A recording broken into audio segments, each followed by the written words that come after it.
Blitz's description of them made me curious. A middle-aged white guy and a teenage girl searching for me at sunrise on a bitter cold morning.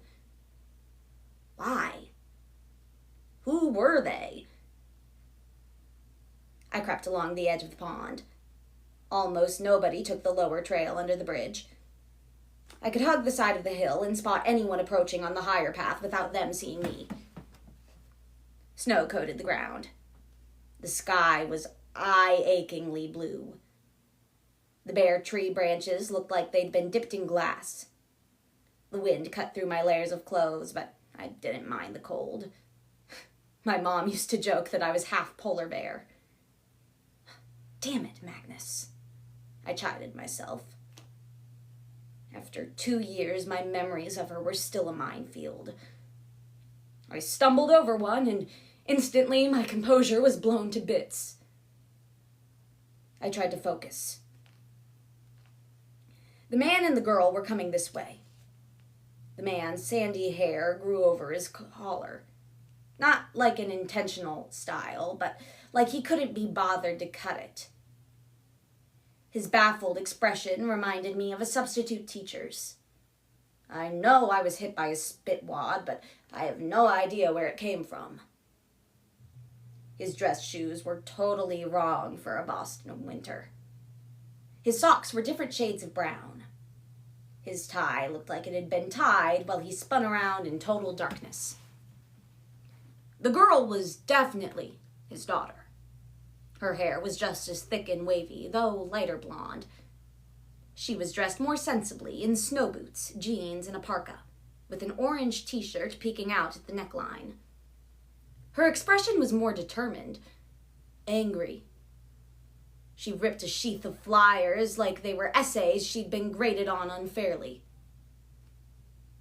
If she was looking for me, I did not want to be found. She was scary.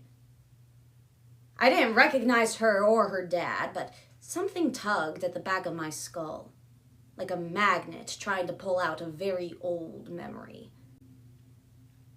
Father and daughter stopped where the path forked. They looked around as if just now realizing they were standing in the middle of a deserted park at no thank you o'clock in the dead of winter. Unbelievable, said the girl. I want to strangle him. Assuming she meant me, I hunkered down a little more. Her dad sighed. We should probably avoid killing him. He is your uncle. But 2 years? The girl demanded. Dad, how could he not tell us for 2 years? I can't explain Randolph's actions. I never could, Annabeth. I inhaled so sharply I was afraid they would hear me. A scab was ripped off my brain, exposing raw memories from when I was 6 years old. Annabeth. Which meant the sandy-haired man was Uncle Frederick. I flashed back to the last family Thanksgiving we'd shared. Annabeth and me hiding in the library at Uncle Randolph's townhouse, playing with dominoes while the adults yelled at each other downstairs. You're lucky you live with your mama. Annabeth stacked another domino on her miniature building. It was amazingly good, with columns in front like a temple. I'm going to run away. I had no doubt she meant it. I was in awe of her confidence. Then Uncle Frederick appeared in the doorway. His fists were clenched. His grim expression was at odds with the smiling reindeer on his sweater. Annabeth, we're leaving. Annabeth looked at me. Her gray eyes were a little too fierce for a first grader's. Be safe, Magnus. With a flick of her finger, she knocked over her domino temple. That was the last time I'd seen her. Afterward, my mom had been adamant. We're staying away from your uncles. especially Randolph. I won't give him what he wants, ever. She wouldn't explain what Randolph wanted, or what she and Frederick and Randolph had argued about. You have to trust me, Magnus. Being around them, it's too dangerous. I trusted my mom. Even after her death, I hadn't had any contact with my relatives. Now, suddenly, they were looking for me. Randolph lived in town, but as far as I knew, Frederick and Annabeth still lived in Virginia. Yet, here they were, passing out flyers with my name and photo on them. Where had they even gotten a photo of me? My head buzzed so badly I missed some of their conversation. To find Magnus, Uncle Frederick was saying. He checked his smartphone. Randolph is at the city shelter in the South End.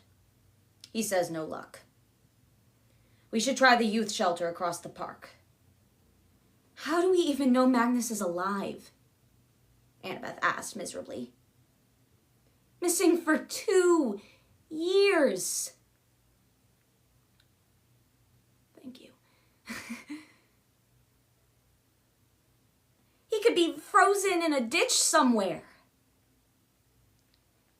Part of me was tempted to jump out of my hiding place and shout, "Ta-da!"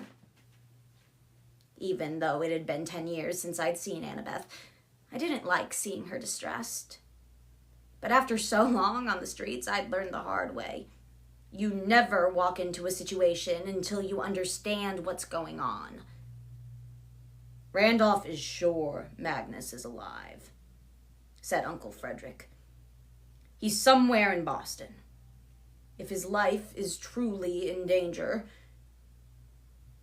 They set off toward Charles Street, their voices carried away by the wind.